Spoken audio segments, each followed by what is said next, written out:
ایک سینس ہے کہ Kashmiri lives do not matter اور جنرلی مسلم لائفز ڈو ناٹ میٹر. آپ نے لنچنگ بھی دیکھی ہے اس ملک میں کس حد تک ہوئی ہے اور ہوتی رہی ہوتی آ رہی ہے. کشمیری کا جیسے کہ میں نے کہا اس کے دو جملے وہ کشمیری بھی ہے مسلمان ہونے کے ساتھ ساتھ. سو دیر لائفز ڈو ناٹ میٹر. سو یہاں پہ دو سوال ہے. ایک سوال اس رجیم کے لیے ایسا کیا ہوا کہ سیکورٹی ریویو کے بعد ہی security forces could feel more unaccountable. They could feel more liberty to kill Muslims, to kill Kashmiris, to kill innocents. ایسا کیا ہوا سیکورٹی ریویو میٹنگ میں کہ سیکورٹی فورسز اب چھاتی پہ گولی چلانے میں بھی گریز نہیں کرتے. They can kill a person at their will اور پھر جسٹیفائی کرنے کے لیے اپنی طرح کی کہانی بھی بنائے. ایسی کیا لائسنس دی ہے ہوم منسٹر نے امت شاہ نے سیکورٹی فورسز کو کہ ایک طرف آپ انویسٹیگیشن کے نام سے 500-600 لوگوں کو بھی OGWs کا نام دے کے ان کو انٹیمیڈیٹ کر کے ان کو اریسٹ کر سکتے ہو, ان کو آپ اغوا کر سکتے ہو. اریسٹ تو میں نہیں کہوں گا, ان کو اغوا کر سکتے ہو اور اس کے بعد آپ سڑک پہ چلنے والا کشمیری جو اپنا روزگار کمانے نکلا ہے اس کا قتل بھی کر سکتے ہو. And you will be defended. ایسی کیا ایشورنس دی ہے ہوم منسٹر نے جس سے کشمیر کا خون اتنا سستا ہو گیا. یہ جو کہانی ہے یہ شاید اس ایڈمنسٹریشن کے لیے یا اس رجیم کے لیے ایک کور سٹوری ہو سکتی ہے جو بنائی گئی ہے چیز کی, ٹائر ریفلیٹ کرنے کی وغیرہ کی, مگر یہ حقیقت سے کہیں دور ہے. ہم جانتے ہیں کہ اس رجیم میں پہلے سے ہی کشمیری خون سستا تھا. اب شاید ایک انسٹیٹیوشنل ایک سگنل دی گئی ہے کہ you can go to the extents which are otherwise unacceptable in other societies as far as human rights are concerned. یہاں پہ ہیومن رائٹس کا کوئی ایشو نہیں ہوگا. آپ اپنا کام بے خوف ہو کے کریں. آپ خون بہائے کشمیری کا, آپ OGWs کا نام دے کے ان کو جیلوں میں بھرے, تھانوں میں بھرے, انآئیڈینٹیفائڈ لوکیشنز میں لے جائے, آپ کو کوئی پوچھے گا نہیں. تو یہ سوال اس رجیم کے لیے بھی ہے, کیا کوئی اکاؤنٹیبلٹی نہ ہونے کا آپ نے اشارہ دیا ہے؟ اگر نہیں دیا ہے تو these perpetrators should be booked immediately and put behind bars. اس سے پہلے ان کو ڈسمس کیا جانا چاہیے سروس. جو بھی سیکورٹی فورسز اس چیک پوسٹ پہ انوالو تھے, چیز میں کوٹ اینڈ کوٹ چیز میں انوالو تھے, اس کلنگ میں انوالو تھے, ان کو پہلے تو ڈسمس کیا جانا چاہیے سروس سے. دوسرا they should be booked immediately. اسی وقت وہی حد کڑی ان کے ہاتھوں میں لگنی چاہیے اور ان کو ہم جیل میں دیکھنا چاہتے ہیں اور اس کے بعد ان پہ مرڈر کا کیس ہو. اسی طرح سے ہم نے میں پہلے ان کے بھائی کی بھی ڈیمانڈ یہاں پہ جو کہ اسی طرح کی ڈیمانڈ ہے کہ اس کی فیملی جو ہے دے سیک جسٹس. ان کو جسٹس دیا جانا چاہیے, نہ صرف اس فیملی کو بلکہ پوری اس سوسائٹی کو وچ فیل کہ ہمارا جو خون ہے وہ سب تھا. That justice should be delivered. ان پرپیٹریٹرز کو مرڈر کے کیس میں اندر کیا جانا چاہیے اور ان پہ کیس چلایا جانا چاہیے اور ان کے ساتھ جسٹس کی جانی چاہیے. Relief is not the word. ہماری غیرت جو ہے اس لفظ کا استعمال کرنا اس کی اجازت نہیں دے گا. کوئی بھی ریلیف اس خون کو پورا کرنے کے لیے, اس خون کی کمی کو پورا کرنے کے لیے پورا نہیں ہے. It's not enough. کوئی بھی ریلیف ہم مانگے وہ تسلیل ہے اس بے گناہ خون کے ساتھ. ریلیف ہونا چاہیے نہیں ہونا چاہیے that I leave for the family to decide. اور بہت ہی سیکریٹلی اگر وہ چاہتے تو they should demand. اگر وہ چاہتے ہیں تو government should deliver on that. But I feel the only relief جو ان کی فیملی بھی ابھی چاہتی ہوگی اور جو ہم چاہتے ہیں is the delivery of the justice. That the justice be delivered. اور جنہوں نے یہ قتل کیا ہے ان کے جسم سے وہ وردی کھینچی جائے, اتاری جائے اور ان کو اسی وقت گرفتار کر کے جیل میں بھرا جائے. اور یہ ایڈمنسٹریشن ہمیں اس سوال کا جواب دے, ہوم منسٹر ہمیں اس سوال کا جواب دے کہ ایسا کیا بتایا گیا اس سیکورٹی ریویو میٹنگ میں کہ سیکورٹی فورسز وہاں پہ اب قتل بھی کرتے ہیں اور سینکڑوں کی تعداد میں لوگوں کو اٹھاتے بھی ہیں. جب ہم سینکڑوں کی تعداد میں لوگوں کے اٹھانے کی بات کر رہے ہیں, اسی دوران آپ نے دیکھا کہ کٹھوا میں ایک واقعہ پیش آیا. پھر سے ایک نوجوان کو جو بدقسمتی سے یا خوش قسمتی سے, مگر جو حالات اس کے ساتھ پیش آئے تو وہ ہم سب کی بدقسمتی بن چکی ہے. چونکہ اس کی شناخت مسلمان تھی, وہ مسلمان تھا اور وہ بھی جموں کشمیر سے تعلق رکھنے والا تھا. مخان دین ایک نوجوان جس کی عمر 25 سال کی تھی, اس کو ڈیٹین کیا تھا SHO بلاور نے. بلاور پولیس اسٹیشن ہے, اس وہاں کے SHO نے اسے ڈیٹین کیا تھا. اگین وہی ٹیگ لگا کے کہ یہ جی OGW اوور گراؤنڈ ورکر. بس یہ ٹیگ کافی ہے لوگوں کا قتل کرنے کے لیے کشمیر میں. I want this nation to know how do the people in Jammu and Kashmir, those who are particularly from a particular section of the society, how do they live, what are they subjected to. تو اس کو OGW نام دے کے اور ground worker نام دے کے اس کو گرفتار کیا گیا, پولیس اسٹیشن پہ میں لیا گیا, پھر وہاں پہ ٹارچر کیا گیا کہ جو ایلیگیشنز ایس ایچ او اس کو لگا رہا ہے ان ایلیگیشنز کو قبول. اس کے نتیجے میں وہ اتنا ہیوملیٹ ہوا, وہ اتنا ہیلپ لیس اس نے فیل کیا کہ جیسے کہ میں نے بھی کہا, اس سب کو اگر آپ دیکھیں, اگر اس دوران جموں کشمیر کا رہنے والا اور بالخصوص جموں کشمیر کا مسلمان ہیلپ لیس فیل نہ کرے تو کیا کرے. جیسے کہ میں نے کہا ہتھ کڑی پہ یہاں پہ آواز اٹھتی ہے مگر قتل پہ یہاں پہ آواز نہیں اٹھتی ہے. آپ کے شہری فیلو سٹیزن کے ہاتھ پہ ہتھ کڑی لگے یہاں پہ شور اٹھتا ہے, آپ کا فیلو سٹیزن قتل کیا جائے جہاں پہ شور نہیں اٹھتا ہے, کیونکہ وہ شہری جو کشمیر کا مسلمان ہے. یہی ہیلپ لیسنس شاید اس نے بھی فیل کی کہ انسٹیٹیوشن اس کو اس کے حق میں ہے نہیں, اس کو جسٹس نہیں دلا سکتی ہے, ہیوملیشن اس نے فیل کی.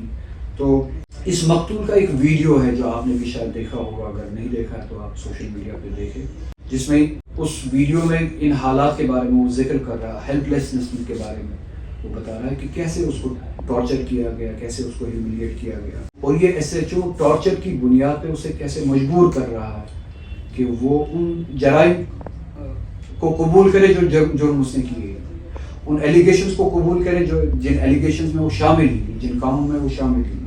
تو اتنی ہیلپ لیسنس اسے لگی کہ اسی ویڈیو میں اس نے ڈکلیئر کیا کہ as a result of this humiliation and torture and help lessons وہ اپنی جان لینے والا. اس ویڈیو کے بعد آپ نے خبر سنی ہوگی کہ he committed a suicide, and that suicide was a result of the humiliation and the torture جو اس ایس ایچ او کے ہاتھوں اس نے سہا, and a result of the behavior of this nation, جس بیہیویئر میں ہیلپ لیسنس اس طرح کے لوگوں کو, کشمیر کے لوگوں کو, مسلمانوں کو لگتا ہے کہ اس نیشنز کے institutions will turn a blind eye, یہ اندھا بنیں گے اس ملک کے انسٹیٹیوشنز جب مسلمان یا جموں کشمیر کے کشمیری مسلمان کے خلاف یا جموں کشمیر کے بے گناہ کے خلاف اس طرح کی زیادتیاں کی جائیں.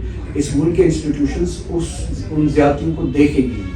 تو وہی ہیلپ لیسنس کا, انسٹیٹیوشنل بٹریل کا جو اس ملک میں مسلمان ہر جگہ محسوس کرتے ہیں, وہ کشمیری بالخصوص ان پرٹیکولر انسٹیٹیوشنل بٹریل کا احساس جو کرتے ہیں, وہ اس انڈیویجول کے اس پورے ویڈیو میں آپ دیکھیں گے کہ انسٹیٹیوشن کیسے بٹرے کرتا ہے, اس بٹریل کی وجہ سے وہ ہیلپ لیسنس کیسے آ جاتا ہے, آپ کو کارنر کیسے کیا جاتا ہے, ایلینیٹ کیسے کیا جاتا ہے, you are pushed to that space جہاں پہ آپ اپنی جان لیتے ہیں.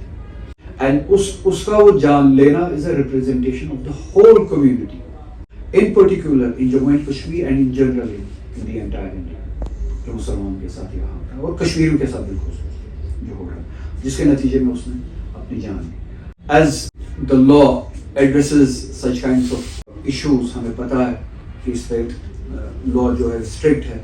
اگر اس طرح کا سوسائڈ کسی کے زیادتیوں کی وجہ سے, کسی کے انفلوئنس کی وجہ سے اس طرح کا سوسائڈ واقعہ آتا ہے, تو جس کی وجہ سے یہ اس طرح کا واقعہ پیش آتا ہے, از اے کرمنل. اس ایس ایچ او کو ایز اے کرمنل ٹریٹ کیا جانا چاہیے, should be dismissed from the service immediately.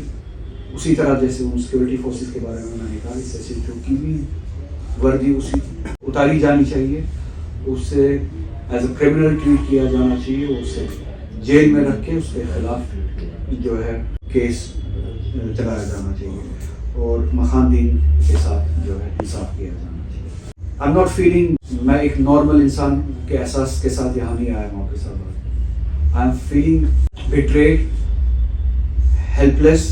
I feel the pain جو اس فیملی, دونوں فیملیز نے ان 2 دنوں میں فیل کی ہوگی. میں اس فیل کو بتانے آیا ہوں, اس فیلنگ کو بتانے آیا ہوں. I represent that feeling. اس فیلنگ میں قتل سے پہلے I want to insist on this word. اس فیلنگ میں قتل سے زیادہ, یہ قتل ہوئے, یہ دونوں قتل ہوئے, سینس آف بیٹریل جو اس ملک نے بیٹریل کیا ہے ایک بہت بڑی پاپولیشن کے ساتھ, سیکشن کے ساتھ, and in particular Jammu Kashmir کے لوگوں کے ساتھ. کب تک آپ جسٹیفائی کرتے رہیں گے ان بے گناہوں کے قتل کو, اس خون کو, اور کب تک آپ انصاف کو دور رکھیں گے لوگ جموں کشمیر کے لوگوں سے, اور پھر آپ امید کریں گے کہ people of Jammu and Kashmir will connect with you emotionally, sentimentally and through heart by heart. It's not possible. جس ملک میں ہتھ کڑی لگنے پہ شور اٹھتا ہو, اس ملک میں ایک بے گناہ کے قتل ہونے پہ شور نہ اٹھے, تو that connection between hearts is not possible. The responsibility lies with the nation. ہم نے قربانیاں دی ہے to keep this relationship alive, to keep this idea of nation alive. Merv for its principles, for the standards that this nation promised us. اور اس میں سب سے بڑا principal جو ہے وہ جسٹس ہے. Why does the justice fail? I ask this nation, why does your justice fail when it comes to Kashmir? When it comes to the people of Jammu and Kashmir, and in general the minorities and the Muslims in the rest of India. USA میں ہمارے citizens کے ہاتھ پہ ہتھ کڑی لگے, میں پھر سے insist کروں گا, I'll repeat. USA میں ہمارے citizens کے ہاتھ پہ ہتھ کڑی لگے, you feel the pain, you feel offended, you stand for the justice.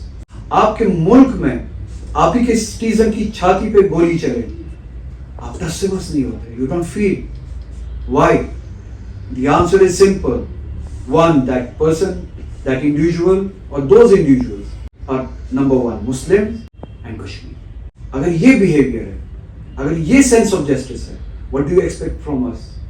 ہم سے زیادہ expectations نہ رکھیں. ہم نے بہت قربانیاں دی ہے اس ملک کے لیے, but for those ideas and principles, اگر آپ if you do not want to live those ideals and those principles, ہم سے زیادہ expectations نہ رکھیں. اگر یہ ملک وہ دل کا کنیکشن چاہتے ہیں, want to create that relationship on the basis of those emotions and sentiment, dil ka connection, then the principles and in which justice is the primary principle that we seek should be important when it comes to the people of Jammu and Kashmir. unko deal karte waqt bhi aapke liye justice jo important hona chahiye, مسلمان کو deal کرتے وقت بھی آپ کے لیے justice important ہونا چاہیے, ہیومن رائٹس ایکولی امپورٹنٹ ہونی چاہیے. جیسے یو ایس اے میں ہمارے لیے ہیومن رائٹس امپورٹنٹ ہے, ہمارے سٹیزنس کے لیے جموں کشمیر میں بھی ہیومن رائٹس ہمارے سٹیزن کے لیے امپورٹنٹ ہونے چاہیے. تب آپ سیکورٹی فورسز کا ساتھ نہ لیں, تب آپ انسٹیٹیوشنس کو جواب دیتے ہیں. تو یہ سوال جو ہے میرے دونوں بی جے پی رجیم سے بھی ہے اور انڈیا الائنس سے بھی ہے, جو ہمارے پارٹنرس ہیں, ہم ان کے پارٹنرس ہیں. میں نے آج بھی مسٹر گوگوئی سے بات کی, گورو گوگوئی سے بات کی کہ جیسے کہ ہم پارلیمنٹ میں انڈیا الائنس کل بھی شور اٹھا رہی تھی, آج بھی وہاں پہ بات ہوئی اس ہتھ کڑی کے بارے میں جو ہمارے لوگوں پہ لگی, جو نہیں لگنی چاہیے تھی, وہ ان کو رپورٹ کیا جا رہا ہے. اس کا بھی میں ساتھ دے رہا ہوں, ایسا نہیں ہونا چاہیے. We are in that struggle, we are together in that struggle. اسی طرح سے انڈیا الائنس کو جو ہے اس ہیومن رائٹس وائلیشن کا جواب لینا چاہیے اس ایڈمنسٹریشن سے. اور میرا سوال آخر میں یہی ہے, اس رجیم سے, بی جے پی رجیم سے, ایسا کیا بتایا آپ نے سیکورٹی فورسز کو اس سیکورٹی ریویو میٹنگ میں کہ کل سے اور زیادہ سستا, کشمیری خون تو سستا تھا ہی آپ کی نظروں میں, کل سے اور زیادہ سستا ہو گیا کشمیری خون کے, اسے قتل بھی کیا جاتا ہے, سڑک پہ بھی قتل کیا جاتا ہے. جیسے کہ مرحوم وسیم کو میں تو شہید ہی کہوں گا, انہیں وسیم احمد میر کو قتل کیا گیا, اسی طرح سے شہید کہوں گا اسے بھی, مخاندین کو بھی جس کا قتل کیا گیا یا جس نے سوسائڈ کیا ان سرکمسٹانسز میں جو اس کے لیے بنائی گئی. اسی کے ساتھ ساتھ میں یہ بھی یہاں پہ اس کا بھی ذکر کرنا چاہوں گا کہ جو میرے فیلو پارلیمنٹیرین ہے نارتھ کشمیر سے جو چن کے آئے ہیں, انجینئر رشید, آپ نے بھی خبریں سنی ہوگی کہ وہ ہنگر اسٹرائک پہ ہے کہ ان کو رہا کیا جائے. میں چاہوں گا کہ ایڈمنسٹریشن سے کوئی, جوڈیشری سے کوئی, گورنمنٹ سے کوئی should reach out to him, ان کے ہنگر اسٹرائک کو بند کرایا جائے, کیونکہ after all وہ ایک انسان ہے, اس کے خطرات ہیں. میں نہیں چاہتا ہوں کہ اس حد تک ہنگر اسٹرائک جو ہے پش ہو کے ان کی جان پہ کوئی خطرہ ہو. ان کو اپروچ کیا جائے, ان کی ہنگر اسٹرائک کو جو ہے وہ ختم کرایا جائے, انہیں وہ بیل دی جائے جس پرپز کے لیے انہوں نے یہ ہنگر اسٹرائک کی ہے. اگر یہ گورنمنٹ انہیں بیل دے سکتی ہے یا دلا سکتی ہے, for what purpose I don't know, اگر یہ گورنمنٹ انہیں بیل دلا سکتی ہے کیمپیننگ کے لیے, الیکشن کے کیمپیننگ کے لیے,